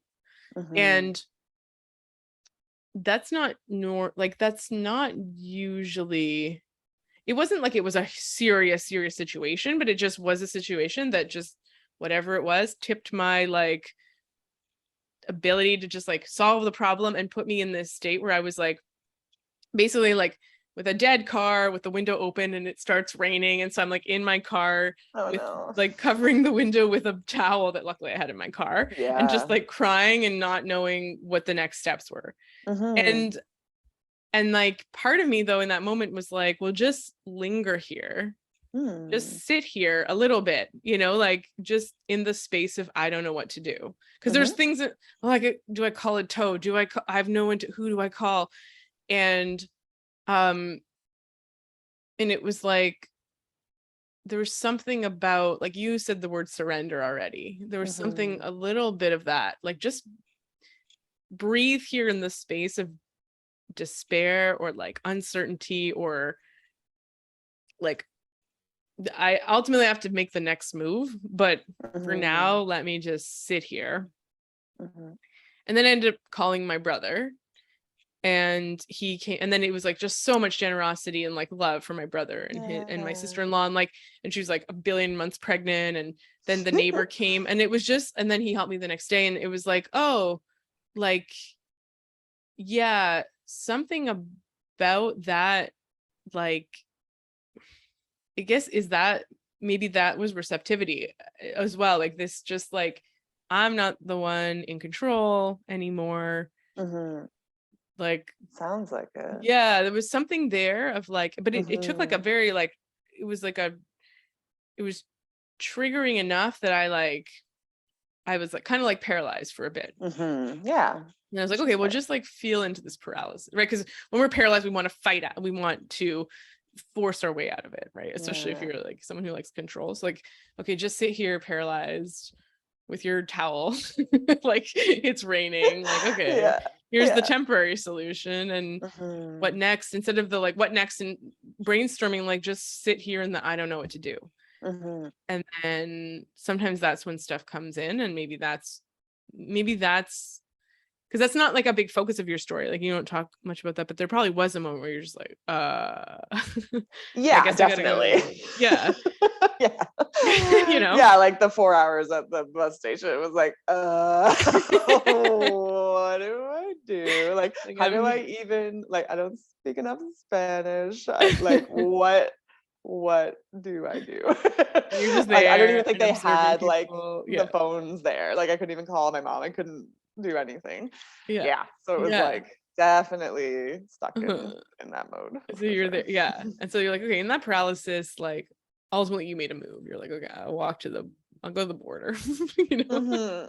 Or that was when the Greyhound bus driver came. Well, everyone, I think I was probably like, it's so long ago, I can't remember, but like I think I was probably crying, and so that's why these random people were offering me rides, and then they didn't go through, and I was just like, okay, I don't know, and then eventually it just happened, and I'm like, okay, I'll get on your bus. So it's like I mean, this is something I'm going to remember, because this is what was something we don't like.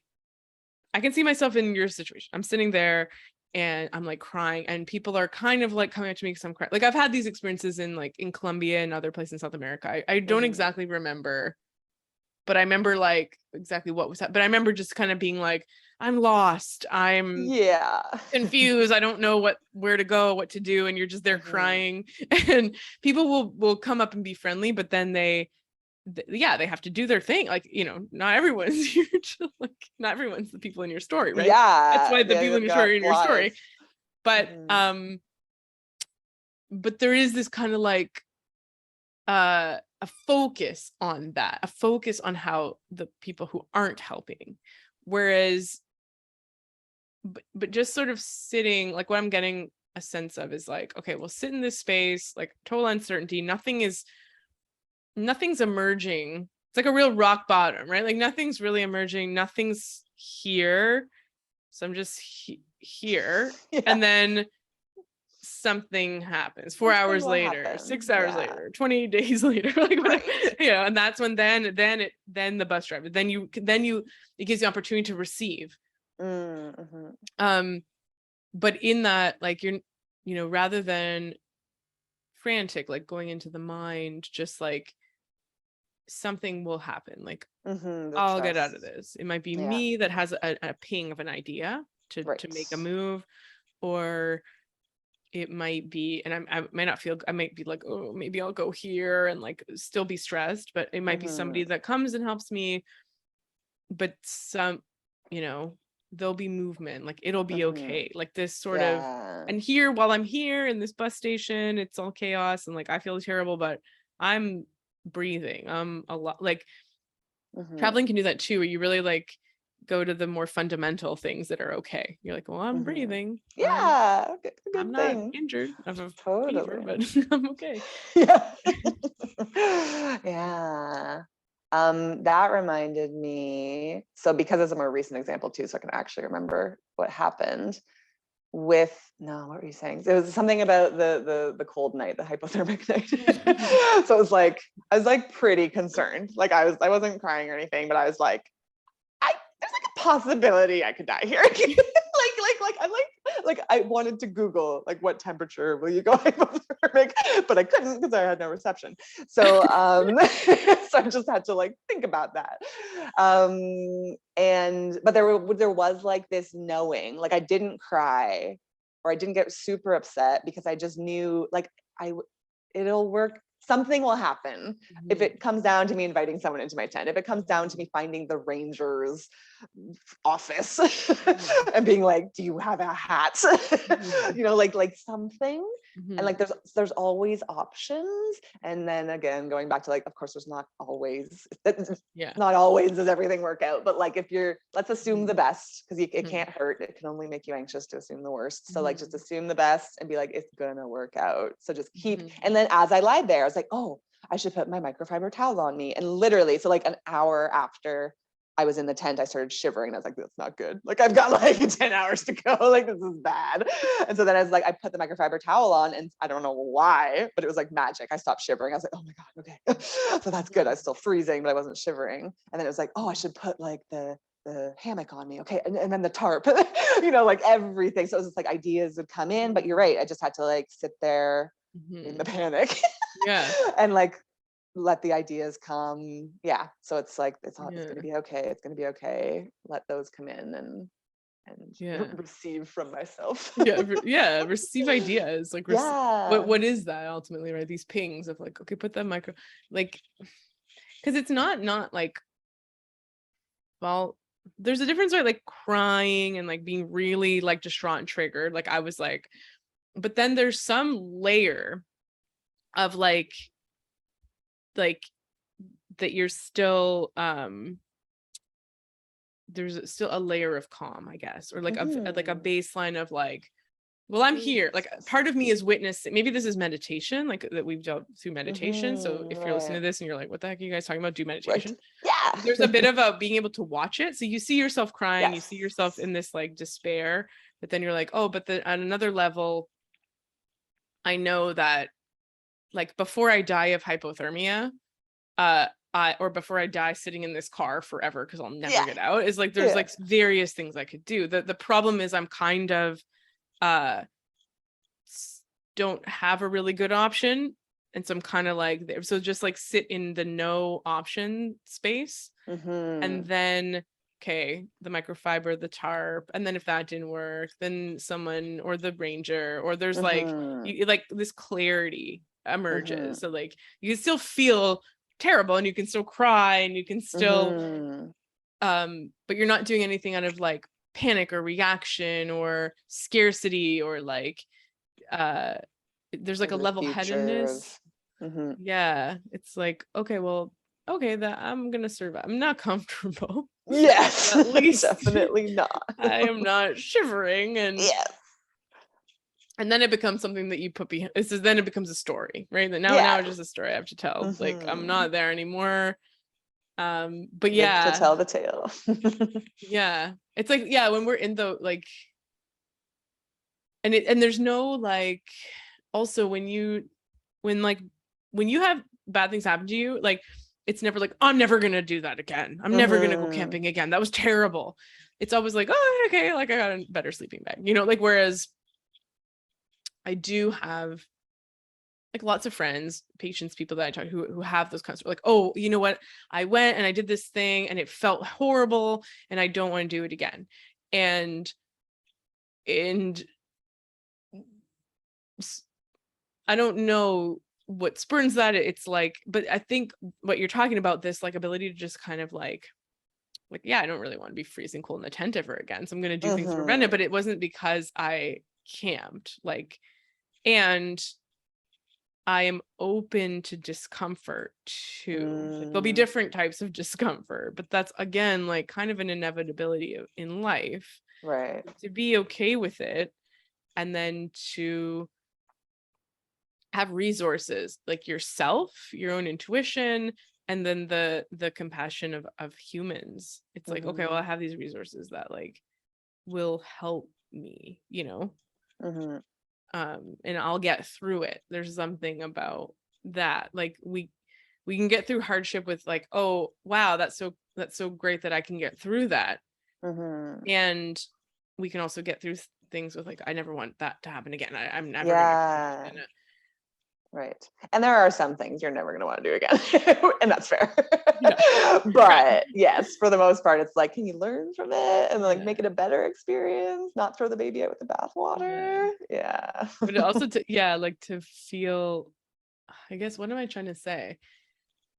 It's like, there's obviously more good in your experience than bad, right? So what could be perceived as like a really negative experience didn't color the whole trip. It was just like, it's an adventure, right? So yeah. Yeah. As per usual.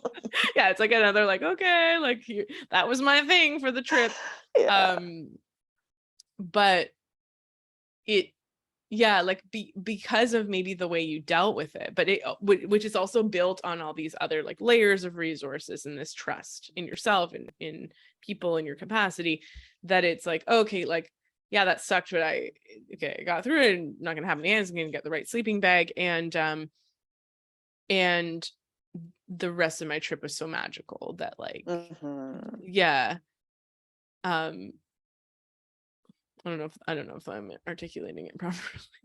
I think so. And so I just keep thinking of this little sign that my friend has in her house, and it's "Life is tough, but so are you." Like, I like that. Just like amazing. Get over it and like move on. Yeah. But so are you. Yeah, exactly. I like that a lot. Yeah, that's it. Like I think, and that's like the antidote for anxiety is not for not control, right? We think we need control, right? But it's really to trust your own resilience. Like that's sort of the antidote, is like, like I can, like public speaking. So, and even like your own resilience to handle anxiety. Like I remember when I first went on like, because this is like, back in the day, like when you were doing all this online dating, and I was like, wow, if Shayla can do it, I can do it too. So I was like, going on online dates, and I'd be so terrified at first. And then it was like, well, this terror doesn't really mean anything, because when I actually come face to face with them, it's fine. And so I don't need to give any attention to this. And the same thing with public speaking. Like you feel all this anticipation before going up on stage or doing a performance or something. And like at CCNM, when we would do our Canadian College of Naturopathic Medicine, when we would do our like practical exams, like I would be terrified beforehand. And then something would kick in, I'd be able to do it. So I was like, you know what, the terror doesn't really, it's just an experience to go through. It's going to be fine. It doesn't really mean anything. And I think that's how we confront anxiety. And that's really what like that exposure therapy is all about, where it's like this emotional activation, like all this adrenaline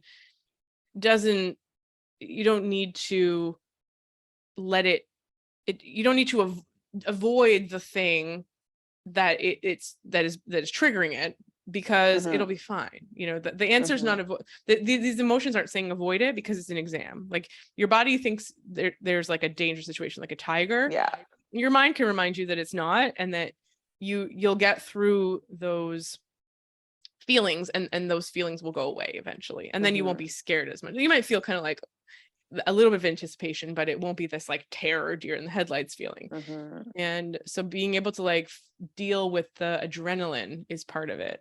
Like being able to deal with like the feeling of anxiety is part of like getting over anxiety. And then you become like confident in your capacity to deal with all scary situations, because you can handle that, And so it's no longer like public speaking or social situations, or it's like, oh, I actually like anytime I feel this, I can assess, is the situation actually dangerous? Am I going to die?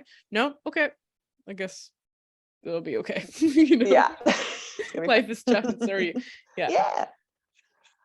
Or I'll tell myself, I'll be like, other people do it too.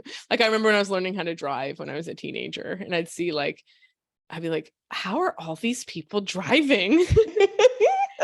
And then on the other side, I was like, well, if all these people are driving, I could do it too. Yeah, totally. You know? They're And then setting an it's like, example.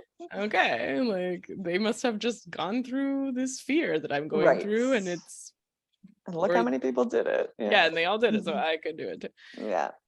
Yeah. It's good to acknowledge that. Mindset. I guess anything else you have to say about mindset? I think we covered it. Yeah. Yeah. I didn't prepare at all of it. I think, I yeah. didn't know what we would talk about, I but I knew it know. would be about mindset. Okay, cool. Yeah, I think we covered the important stuff. Yeah. Yeah, gratitude, I think, is our key. Huge. Yeah, so take home for people listening, because I think like mindset is so practical, right? It's like you have to work it like a muscle. You can't just like think your way into a different mindset. It has to be like built from experiences, and how we confront those experiences has to do with our mindset. So maybe the gratitude journaling is a good way to to concretize what we've talked about. I think I'm gonna start doing it again. Awesome. Yay. Yeah. I don't want to come off as like cocky in my gratitude, but I've tried doing the journal every now and then. I'm just like, I literally live my life like this. I don't have to do this. Like, I'm like constantly so grateful for everything that I'm like, it's just like writing it down. I do think it's an incredible resource, or whatever you want, practice, if it doesn't come so readily. Yeah, there's like studies that like it's not necessarily good to do it forever. Like it's like 30 days or something, or 21 days of 10 things a day, like which is really hard. And if it's hard, it's like then you need to do it. You'd probably benefit from it. But then that's the goal, is like to just be in a space where you recognize that all the time. It's like when you do that meditation, like for a minute look at red things, and then you see everything's red. Right. And then you're like, now everything's kind of red all the time. Like now red is there all the time. Yeah. So when you start doing it, it becomes like a muscle you work, and you're like, oh yeah, now I kind of live my day looking for the things I'm grateful for. And then it just becomes a natural thing I feel. And then there becomes more to be grateful for, because I'm in that receptive phase. And then I notice like a stranger will smile at me and stop to talk to me, and I kind of realize how much I needed that because I was feeling lonely today. And then I just am so grateful that like we're here with human, like it just expands and expands. Yeah, totally. Yeah, I tell my patients, this is like science way of explaining it, but I feel like it helps them understand. It's like if you have a neural pathway that's been ingrained for whatever 40 years of like looking for all, especially if you're anxious and stuff, looking for all the negatives because your like system is trying to like keep you safe and you're hypervigilant, then that's where your brain goes, because your brain's lazy and it wants to make something easy. It's like, this is what we do. We look for all the like scary things. The well-worn path. Right? Yes. Yeah. And then it's like, if we want to like consciously shift that, you just have to do the gratitude journal. Then you're constantly looking for all that's good in your life and why you love it. And like, isn't that a beautiful lens to look through life? And then that's going to create this other neural pathway that you can like go to instead of your hypervigilant one. Totally. Yeah. You're like, this other path is crap. It's like muddy. Isn't this awful? And it's like all these like poison ivy. So I'm gonna like only detrimental. It's making me unhappy. All those like actual things. And then this other, so I want to wear a new path down. And so it's like, it takes some time to, and then that becomes the default with training, whatever. And like, don't think it's going to happen overnight. It's 40 years or however many years of thinking one way, but it's like, just keep practicing and that'll be like your new path. Yeah. And 21 days is like, you'll notice a difference. 40 days, it'll become like, wow, I'm noticing all these things. And 60 days, I think like now you have a new path. You know, of course there's a competing one that we can default to if like things are like, it takes a long time, like you said, 40 years of like walking on the same path, but 60 days is like enough time to like really form new brain connections and like totally establish a new habit. Amazing. And so that this could be like a really foundational thing for people to do, so that next time you travel you will manifest all these things. You don't have to worry about it. Yeah, it's gonna be great. Live your life without worry, like you. Yeah. Worry free. Freedom from worry. That's amazing. yeah, this is what we want. We want true freedom, right? And Mhm. we always think of like, okay, like I need more money to be free. I need more things to be free. But really what we mean by freedom is this like release from our mental baggage, our worry, our like need Mhm. for control, our expectations. And so like go to Shayla. You should you should start a cult. Sure. You were going to, weren't you gonna do retreats? And like, Yeah, I'm like, I might start doing retreats. Maybe I'm gonna put this out here right now so that however many people can hold me accountable. I want to make my program for yeah. enjoying life. So that could be my cult. What's it called? Your program? Live it like you mean it. Yeah. Yeah. So maybe this will hold me accountable. Yeah, this It's is been good. like You can 5 share this years. I really podcast. need to do this. Yeah. Like 4. Yeah. Hopefully this helps Almost like ready. solidify some things Yeah. because we forget, we don't know. Like you said, you're like, I don't do gratitude journaling because I am gratitude. So, Right. but most people, when I ran my foundational program, I did the gratitude journaling. It was hard. But it was like medium hard, right? Because I was able to do it. A lot of people in my program were not able to do it. They could not think of things. I've had that with patients and visits. Yeah. And I'm like, Yeah. here's for an example. And I was just like, oh, right. it's Right. the sun is shining. This is painted. Yeah, this is What a painted. nice Yeah, look at day. the wall. It's so nice. I like how the sun shines. But I think, yeah, it's like you just kind of have to go through the motions because I think it's we want to feel it first, and then if you just kind of write, go through the motions until you make it. Yeah. Fake it till you make it. But yeah, like you have so much like to bestow, but it's so hard. Like, how did I get here? How did like to break it down? I know. Like, what is it that I have? Yeah. That's why it's taken so long to do this program. Yeah. Yeah. What is it? Yeah. Yeah, totally. And if you haven't had like, like haven't had to overcome a very traumatic past, it's like, well, it's difficult, but because we're all moving into this potential of a future, right? And we're just bringing our experience with us that makes the difference. So, and our resources too, but you're living proof that resources can kind of come from a blank slate as well. Right. And it just starts with an attitude. So totally. Like you mentioned the single mom, right? Like, but it's really hard for the single mom who really is struggling to be in that receptive mode. Like it's a whole mindset shift that has to occur. So like, this is like, you can like offer that to people. I think. Yeah. Thanks for helping me clarify it. Yeah. You just gotta like get the recipe down. Step one. Which I probably still don't have, but yeah. Get lost like in Tijuana with no food and money. That's you should put everyone in Tijuana. But kind of like set up something so that there's like a button you can press if you want out. For sure. A little escape room. Shayla's escape room of gratitude. By the end, you'll be grateful for everything. Promise. You can do it like a 1-month program where you just go through your like. Yeah. Or I'll be like beside them, like coaching them. 10 at 3 degrees. You're like, press the button if you're about to get hypothermia. Yeah. Or like there's like a temperature, like it's taking their temperature constantly. Yeah. Don't worry, I won't let you go hypothermic. We'll contain you. Yeah. At least you'll have the container. Yeah, but I think any last thoughts? So your program's coming out. Yeah, it is. You'll be relocating to BC. And many where people can find me. Yeah, where can people find you? Yeah. It's funny, just the other day they're like, what's your Instagram? I was like, oh my gosh, what's my Instagram? I think it's Dr. Garland, Shayla. And then Facebook is like Dr. Shayla Garland ND or something like that. I'll put the links in the show notes. Okay, perfect. Yeah. And then my website, shaylagarlandnd.com. So yeah. shaylagarlandnd.com. And I'll be going virtual once I move, so I can see anyone in Ontario and BC once I'm ready. You'll have both licenses. Exactly.